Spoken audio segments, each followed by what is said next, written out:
그리스도인의 삶이라는 제목으로 말씀을 나누겠습니다. 여러분, 우리의 삶은 어떠해야 될까요? 여러 가지로 말할 수 있겠죠.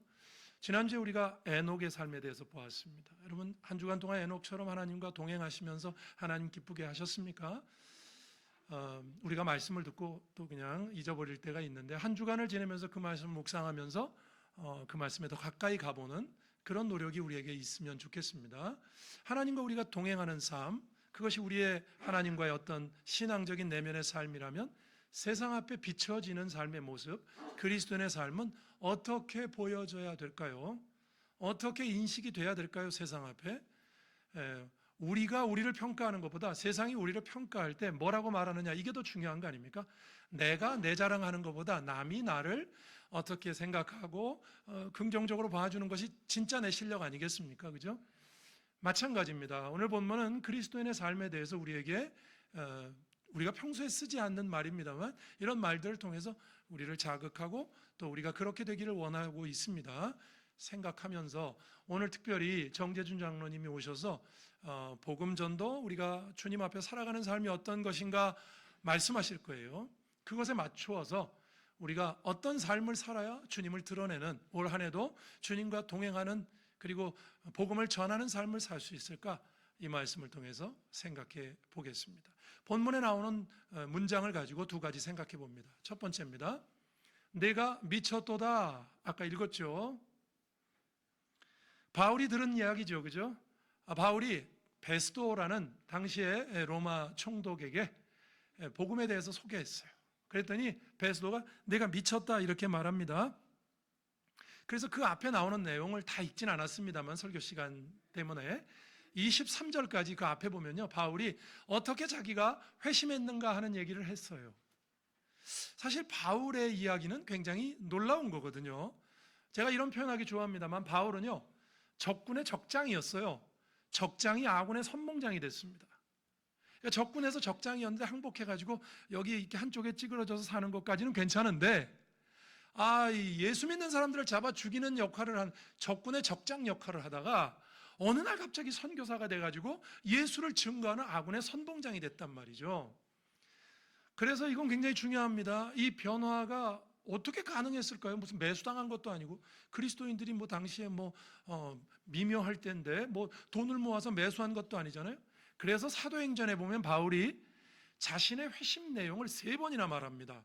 3번 말한다는 건 되게 중요하죠. 28장까지 3번이나 나와요. 9장, 22장, 오늘 보면 26장에 자기가 다메섹으로 가는데 하늘에서 빛이 나타나서 예수님 만난 그 스토리 있잖아요. 그거를 자기가 성경에 사도행전에 3번이나 말합니다. 소개하는 거죠. 내가 왜 당신이 말하는 것처럼 미친 사람이 됐는지 자기를 소개하는 겁니다. 너무 중요한 거죠. 자기가 예수를 만났고 예수가 부활했다? 그런 이야기를 그래서 앞에 했는데 그 얘기를 듣고 난 베스도가 뭐라 그러냐면 너 미쳤다 이렇게 말해요. 근데 사실 틀린 소리도 아닙니다. 이거 한번 좀 생각해 보면요, 세상의 견지에서 복음은 사실 미친 것처럼 보입니다. 그렇지 않습니까? 여러분, 예수 그리스도의 부활을 앞에 얘기했거든요, 바울이. 우리는 부활을 믿어요. 그죠? 그냥 우린 믿어요. 제가 한번 생각해 봤어요. 이 설교 준비하면서. 제가 부활을 믿거든요. 저는 어려서부터 예수 믿었기 때문에. 내가 부활을 어떻게 믿게 됐을까? 무슨 세뇌당한 것도 아니고요. 내가 어떤 지적인 어떤 결심을 했던 것도 아니고 그냥 부활이 이렇게 믿어졌어요. 물론 이제 좀 큰 다음에는 지적인 작업도 했지만 부활이 성령께서 하신 일이죠, 여러분. 이게 그냥 믿어지는 거, 이게 기적이에요, 여러분. 예.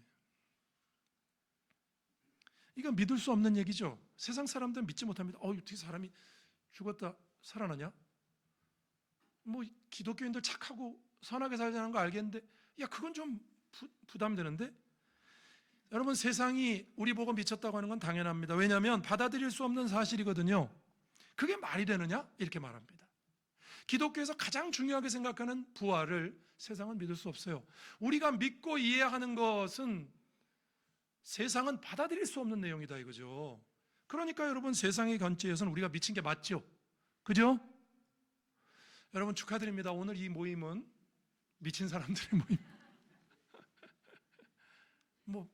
베스도의 말에 의하면, 세상의 견지에서 보면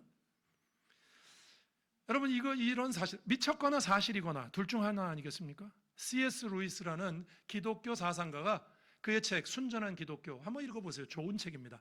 그 책에서 강조하는 게 그거예요. 이 기독교, 예수님에 관한 건 딱 둘 중에 하나다. 미쳤거나 사실이거나. 오늘 본문에 나오는 미쳤거나라는 단어를 그도 썼어요. 바울의 태도를 오늘 본문에 보시기 바랍니다. 미친 사람이 이렇게 될 수 있습니까? 바울이 적장에서 아군의 선봉량이 된 거, 예수님을 만났다는 그의 말, 3번이나 말하는 그의 말을 근거로 하지 않으면 이거 설명이 안 돼요. 설명이 안 된다고요.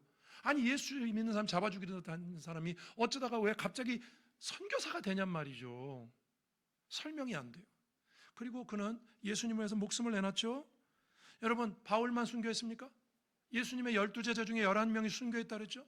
예수님의 제자들, 그 제자의 제자 속제자라고 불러요. 속제자들도 순교했어요. 대부분. 우리가 폴리캅은 요한의 제자예요. 이렇게. 그래서 여러분 영어 단어에 순교자라는 단어, 마터라는 단어는 이 사도행전에 나온 증인이라는 단어에서 파생된 거예요. 예수가 하나님의 아들이다, 죽었다 부활해 하셨다, 이거 증인 쓰니까 로마에서 죽였단 말이죠. 그런 사람이 너무 많이 죽으니까 사회적인 현상이 돼버려가지고 단어를 만들었어요. 증인 서는 애들, 쟤네들이 순교자다, 이렇게 단어가 생겼어요. 제가 언젠가 설명한 적이 있죠. 그럼 예수님의 12제자, 또 스데반, 순교한 사람 다 미친 사람들입니까? 미친 사람이 자기의 목숨을 걸고 예수를 증거할 수 있습니까? 근데 사실 여러분, 예수님조차도 친족들에게 미쳤다는 소리를 들었어요. 예수님도 그랬어요. 마가복음 3장 21절에 이런 말씀 나옵니다. 예수의 친족들이 듣고 그를 붙들러 나오니 이는 그가 미쳤다 하밀러라. 미쳤다는 단어, 이게 좋은 말은 아니잖아요, 그죠? 성경에 나옵니다, 이런 단어가 이렇게 여러 번. 여러분, 예수님이 복음 전하시고 병자를 고치시고 이런 일을 하고 다니셨을 때 예수님의 가까운 친족들이 미쳤다, 우리 예수가 미쳤다, 붙들러 왔다고요. 여러분, 예수님도 미쳤다는 얘기를 들었어요. 그러니 그를 믿는 우리가 미쳤다는 소리를 듣는 건 영광스러운 일이죠. 당연한 얘기죠. 바울이 그 소리를 들었어요. 여러분, 세상의 눈에 복음이 미쳐 보이는 것은 당연합니다. 정상입니다. 성경도 이를 모르지 않습니다. 여러분, 고린도전서 1장 18절, 우리가 늘 애송하는 말씀이죠. 십자가의 도가 멸망하는 자들에게 미련한 것이고 구원을 받는 우리에게 하나님의 능력이다. 여기 미련하다는 뜻은요, 여러분, 헬라어 단어 뜻이요, 이런 뜻입니다. 단순히 지혜가 좀 부족하다 그런 뜻이 아니고요, 도저히 앞뒤가 맞지 않는 터무니없는 소리, 지적으로 가치 없는 헛소리라는 뉘앙스가 더 강합니다. 그러니까 이게 십자가의 도가 멸망하는 세상 사람들이 미련한 것이다, 조금 떨어지는 얘기다, 그런 뜻이 아니고요, 세상이 볼 때는 십자가의 도는 터무니없는 소리다 이거죠. 말이 되는가 이게 말이죠. 조금 떨어지는, 지적으로 좀 모자란다, 그 정도가 아니에요. 미련하다 그러니까 우리가 세상에서 우리가 미련하다 그러면 좀 떨어진다, 이런 뜻으로 봐야 돼. 여기서 미련하다는 뜻은요, 완전히 다르다는 뜻이에요. 완전히 터무니없는. 믿는 자엔 우리는 믿고 이해하지만 세상의 눈엔 그렇게 보입니다. 미련한 것으로 보이죠. 여러분, 한번 생각해 보십시다. 온전한 신앙이라는 게 뭡니까? 우리도 에녹처럼 온전한 신앙을 가지고 이 세상을 살아야 돼요. 온전한 신앙이라는 게 뭡니까?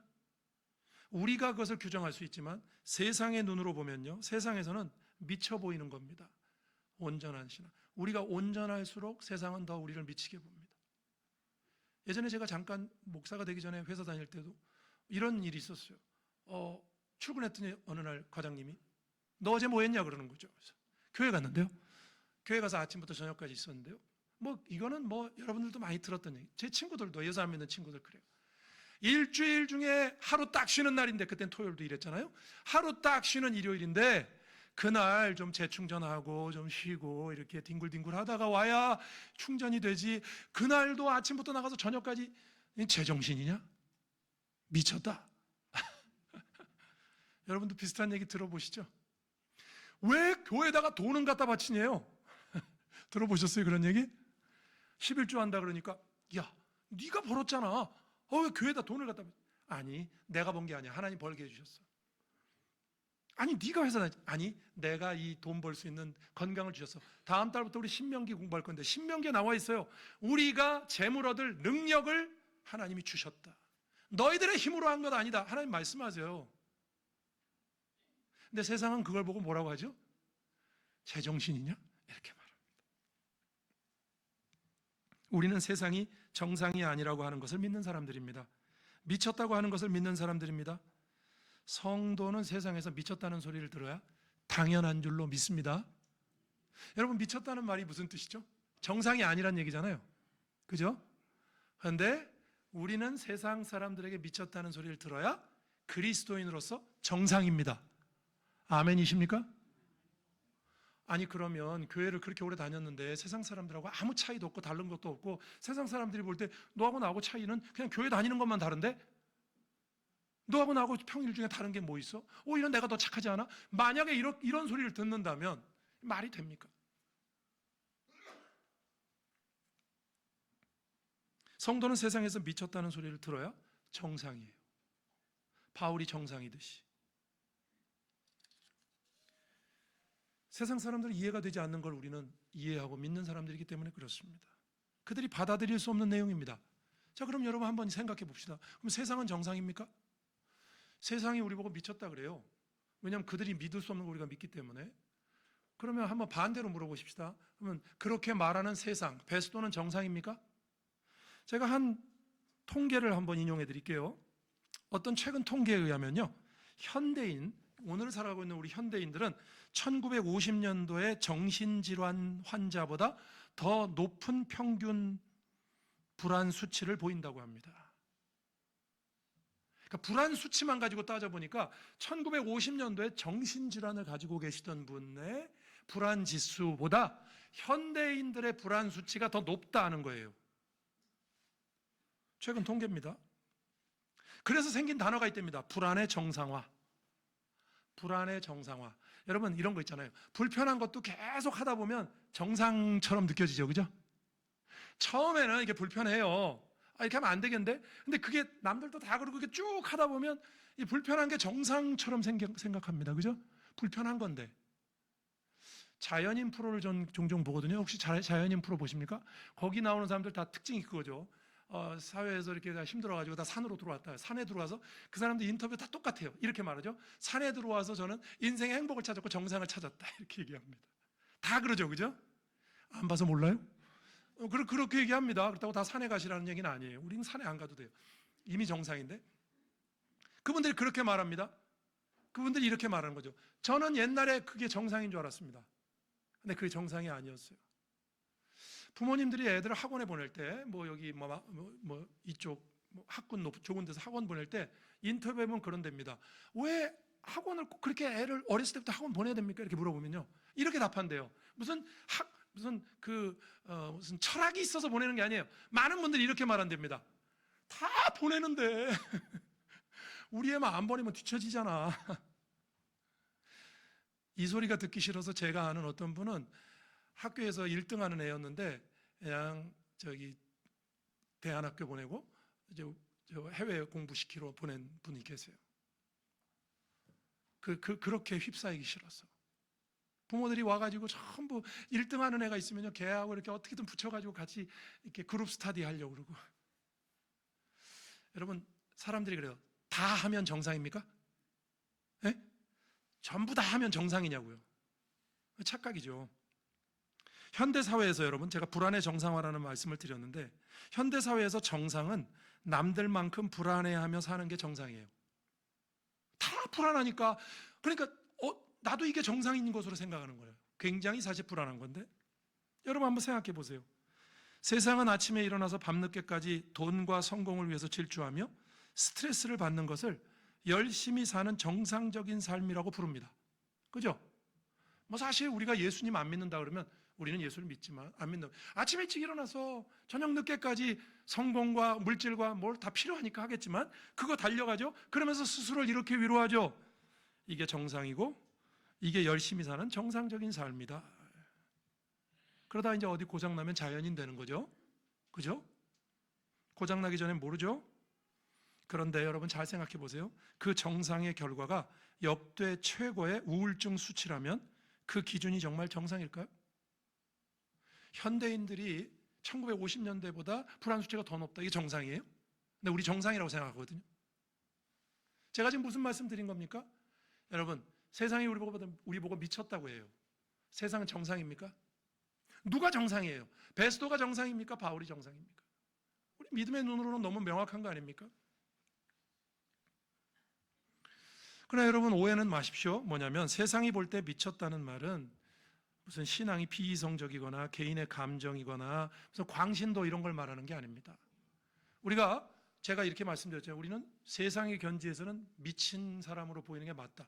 이 말은 뭐 집안일도 다 집어치우고 교회만 가서 살고 이렇게 광신도적으로 사는 거, 비이성적으로 사는 거, 그런 거를 미쳤다고 말하지 않아요.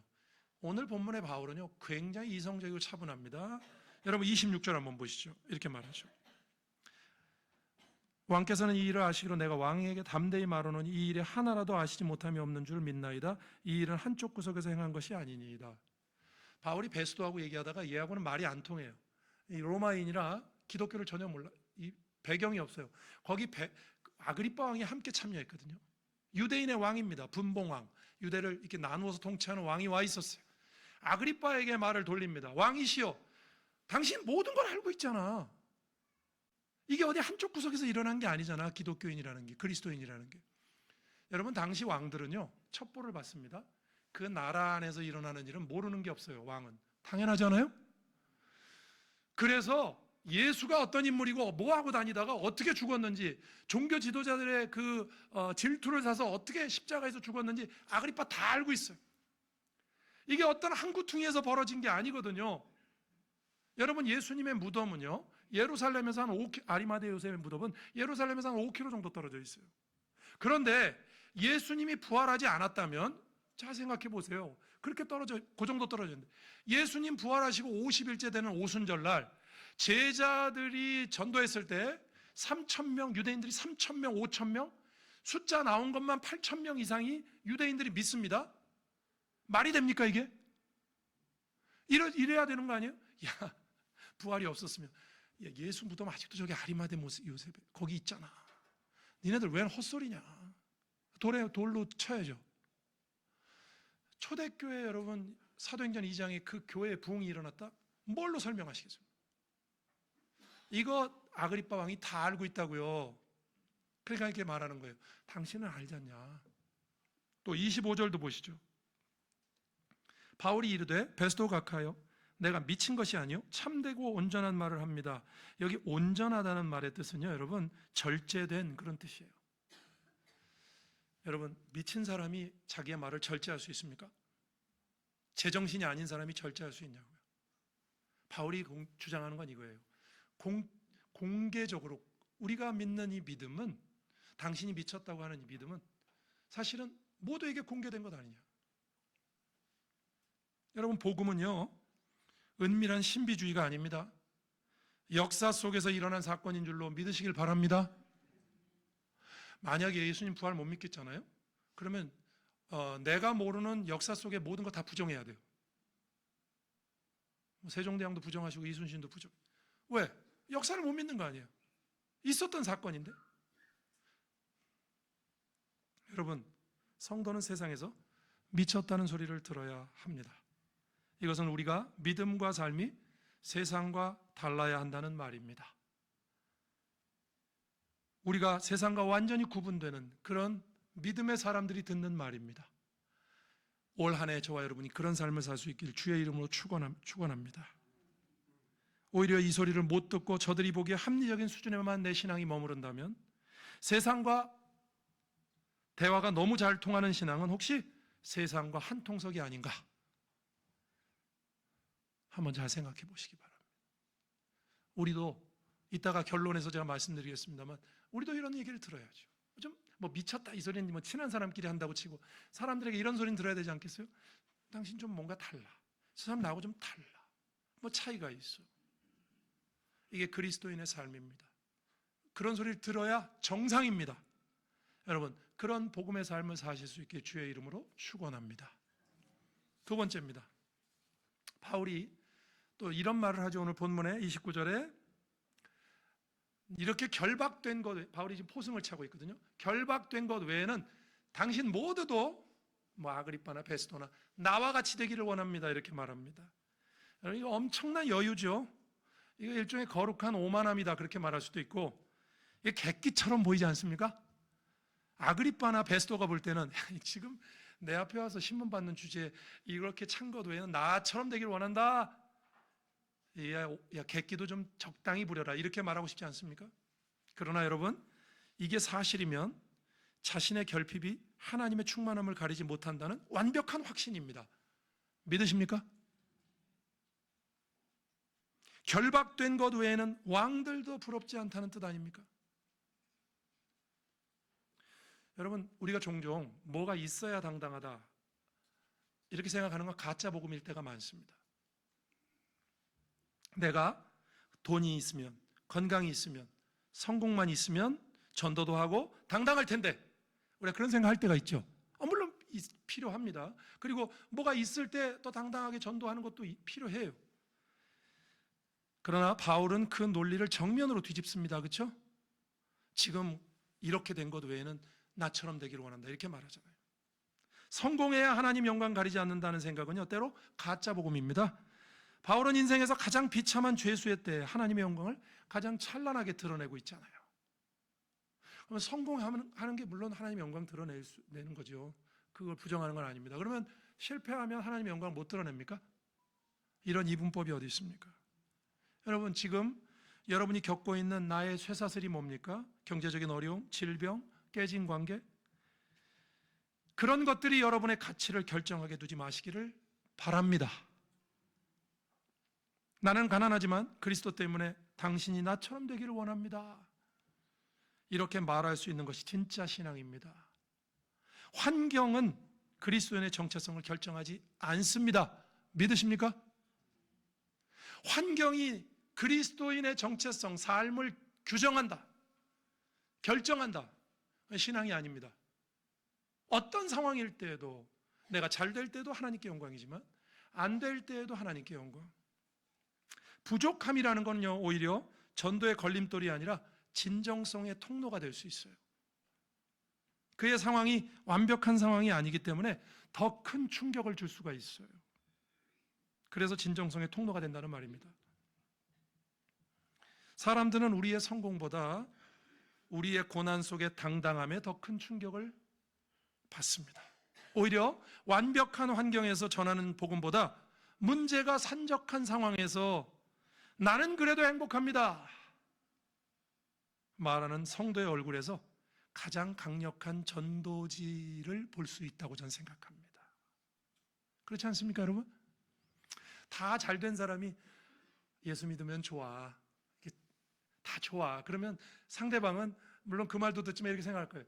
내가 다 해봤는데 당신 뭐 부족한 게 없네. 당신은 그렇게 말할 수 있지. 오히려 이럴 수 있거든요. 그런데 정말 그런 상황이 아닌 사람이 제가 이렇게 당신보다 뭐 가진 게 적거나 이렇게 하지만 그것 외에는 당신도 나처럼 되길 원합니다 라고 말할 때 저거 뭐지? 이런 생각하게 되죠. 여러분, 명절에 가족들 만나셨죠? 가족들 가운데 나보다 더 잘 살거나 나보다 더 많이 배운 가족도 있을 수 있어요. 나보다 더 잘된 성공한 가족들이 있을 수 있어요. 그 가족들한테 이렇게 말하실 수 있습니까? 그것만 빼고, 그거는 네가 나보다 훨씬 나으니까 그것만 빼고 나처럼 되기를 원한다. 그렇게 말할 수 있습니까? 이게 우리의 진정한 신앙의 여러분 시험대가 되는 겁니다. 성도 여러분, 제가 여러분에게 중요한 말씀을 드립니다. 지금부터 말하려고 하는 중요한 문장입니다. 여러분 기억하시기 바랍니다. 세상은 환경을 개선하라고 말하지만 복음은 환경을 해석하라고 말합니다. 세상은 개선된 것이 성공이라고 생각하죠. 그러나 우리가 생각하는 세상은 환경을 개선하라고 말하죠. 바꾸라고. 물론 개선도 해야 되겠죠. 그러나 복음은 환경을 해석하라고 말합니다. 우리는 해석하는 사람들이에요. 그래서 잘 될 때도 잘 될 때지만 안 될 때도 하나님의 뜻이 있구나. 하나님이 나와 함께 해석을 해야죠. 해석을. 환경이 여러분의 여러분이 처한 환경이 여러분의 정체성을 결정하지 못하게 해야 됩니다. 아니, 결정하지 못하는 것이 신앙이죠. 환경에 휘둘리는 게 신앙입니까? 그게 우리의 시험대가 된다고요. 그리스도인의 삶의 시험대가 된다고요.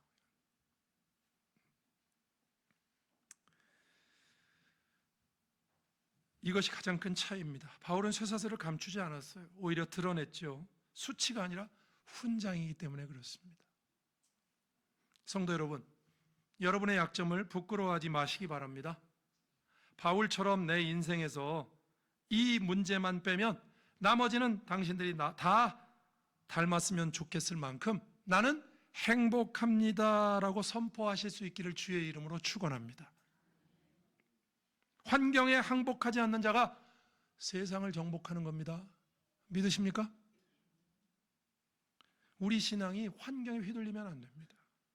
바울이 그랬잖아요. 이렇게 결박된 것 외에는 나처럼 되길 원합니다. 그는 그의 약점, 환경, 그것이 자기를 결정하지 못하는 사람이었다. 이게 그리스도인의 삶입니다. 이게 우리의 삶이 돼야 돼요. 그래서 세상 사람들이 볼 때 좀 다르다. 나하고는 좀 다르다. 궁금해야 되고. 여러분, 이런 말들을요, 오늘 본문에 바울만 한 줄 압니까? 사도행전 3장 6절에 베드로와 요한이 기도하러 올라가다가 성전 미문에서 사람을 만나죠. 그때 이런 말을 하죠.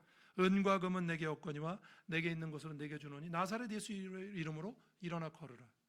은과 금은 없대요. 사도들이 가난했거든요. 없어요. 근데 그렇다고 기죽지 당당히 나사렛 예수의 이름으로 내게 있는 것이 그거다. 이렇게 권하죠. 일어나 걸으라. 그것이 우리의 삶입니다.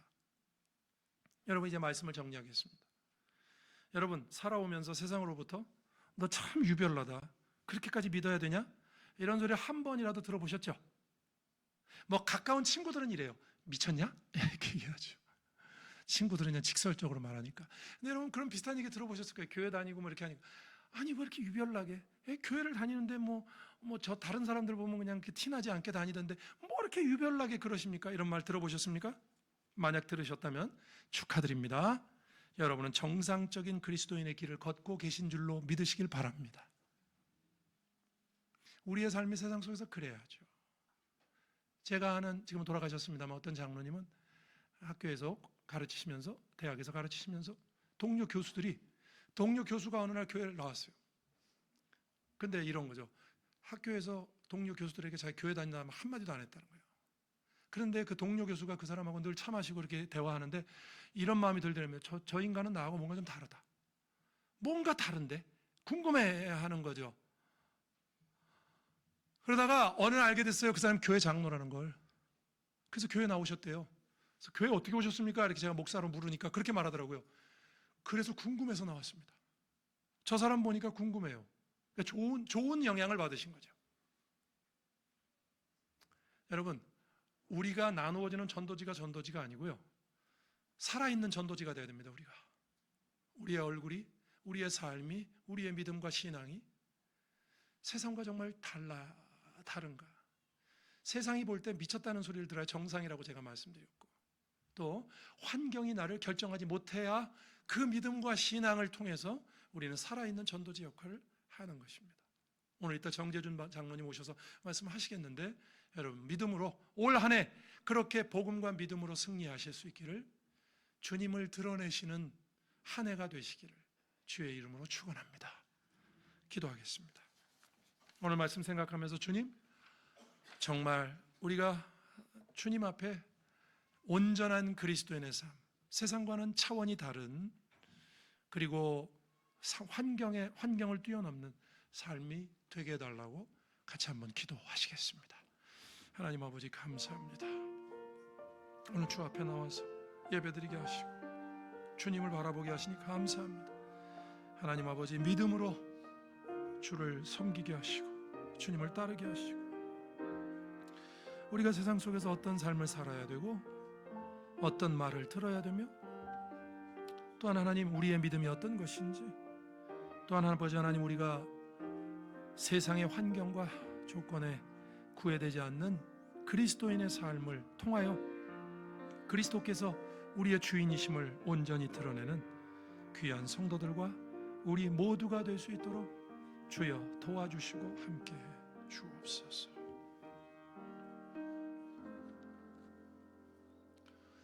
주님, 음력으로 새해를 저에게 허락하셨습니다. 새해에는 저희들이 더욱더 주님의 제자로서 그리스도인의 삶을 올바로 살아가고 온전히 살아가고, 바울이 말했던 두 마디, 들었던 소리, 내가 미쳤도다 하는 말과 이렇게 결박한 것 외에는 당신들도 나처럼 되기를 원한다는 그 말씀 속에서 우리가 깨달은 말을 하나님 기억하고 우리도 그런 삶을 살 수 있도록 인도해 주옵소서. 예수님 이름으로 기도합니다. 아멘.